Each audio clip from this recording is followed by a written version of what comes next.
Okay, let me be clear. This this thing we're going to do together, it is not another item for your to-do list. I want you to get out of that mentality, the idea of adding like one more thing to an already overflowing schedule and then expecting it to change your life. This was the number one thing that I found inhibited women when I was doing health and wellness coaching. Is these women were already scheduled out maximum, whether they were mothers or non-mothers, especially mothers, right? Working mothers. Maybe quantify that. Working outside of the home mothers. I see you stay-at-homes. I was a stay-at-home too. Oh, drove me crazy when they said, "Do you work?" I was like, anyways, all mothers under the rainbow, all women under the rainbow. We have this idea that if we just do more and if we just do it better, then, right, then insert whatever we actually want out of life, which is usually health and ease and enjoyment. We can call it happiness, whatever. We want connection. We want support, right? We want joyful moments. And the mentality that if I just add one more thing to my already crammed schedule, then insert, I'll get this, right?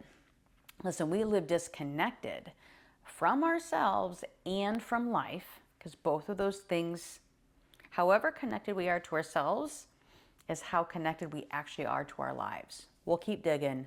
That's a big idea. But both of those things come from worshiping. We've been conditioned, I should rephrase this, we've been conditioned to worship productivity and performance. And when some of us try to do the work, we fall into a different trap, which is known as self-optimization. Guilty. That's why I'm speaking about it. Guilty. Did it.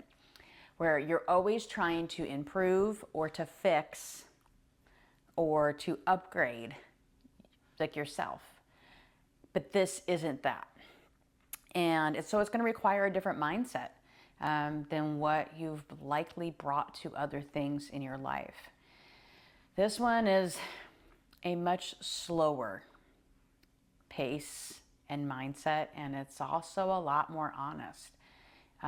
For so many women, life feels like a never-ending checklist, and your day may be filled from morning to night. I know mine used to be. You're responding to messages, you're tending to others, you're running to appointments, you're meeting work deadlines, and you're holding everything together. And even if that's not exactly your story, I'm guessing you know the feeling of time, there's not enough time, right? Or of life moving faster than you feel like you can kind of keep up with it, or you're just keeping up with it, right? This and then this and then this and then this and then I crash out, or I fall asleep, or I take sleeping aids to fall asleep because I can't fall asleep because my mind is so busy, or I drink wine every night.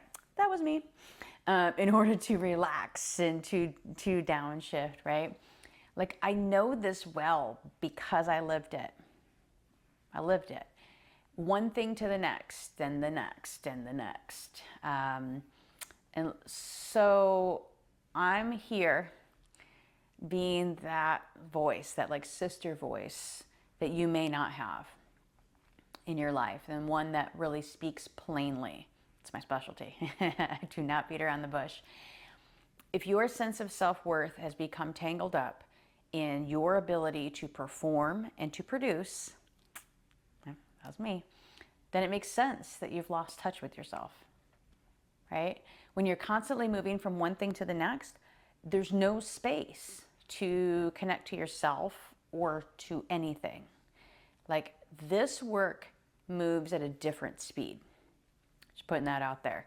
Reconnecting with your body it cannot happen in a 15-minute window, just squeezed between errands, okay? It just doesn't work like that. But I'm here to interrupt that thought pattern right now, lovingly. But But this work isn't just something you plug into your already busy day and then return back to that disconnected state. I mean, it may happen while you're practicing.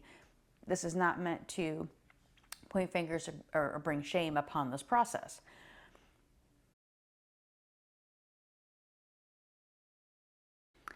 But if you go through the entire 9 weeks, this whole process of just like doing the audios, doing the journaling, and then returning back to this breakneck pace, that's what I mean by it's not just another thing you can add in.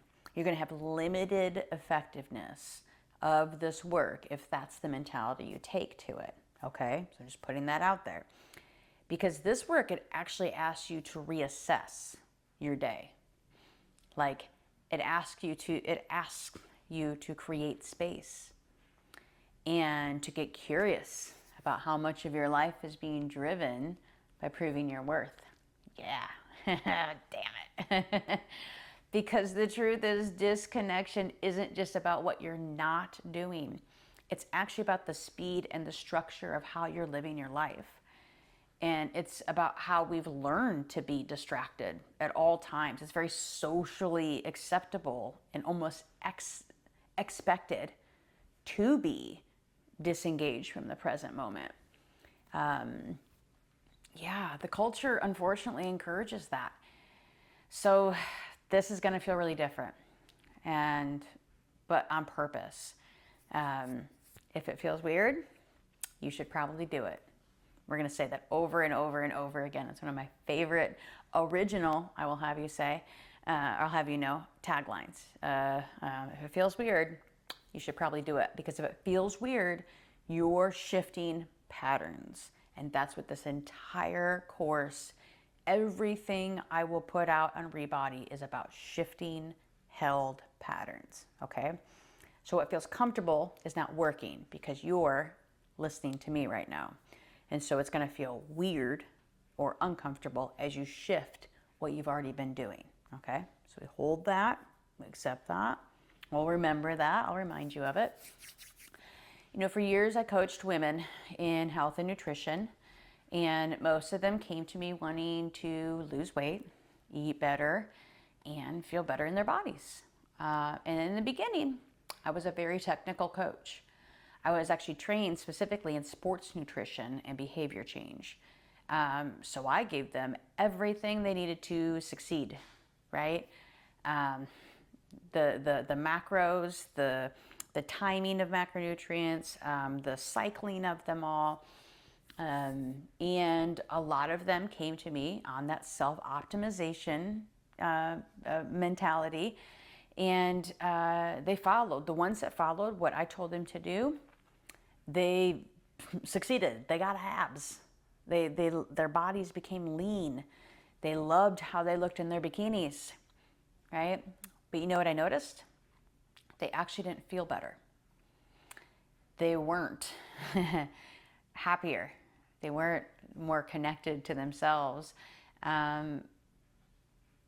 What they were doing was just another version of performance, another ideal that they thought would make them happy, right? They added one more thing to their to-do list, and they did it perfectly. Oh, we're like that, ladies. We're going to do some shit. We're going to do it right, right? But they were still exhausted and unfulfilled with six-pack abs, right? We are already so tired. Even if you won't admit it to yourself yet, like you know it. You're here because something inside of you already knows this. Like that there has to be another way. And there is, but it does not come from pushing harder or performing better. It comes from carving out space, from examining those patterns that keep you stuck in the doing and the fixing and the proving. And if you try to take this work and jam it into your already maxed out life, it won't stick. All of those women who had six-pack abs, they did not keep them because all they did was jam more stuff into their already packed life. They had them for a period of time.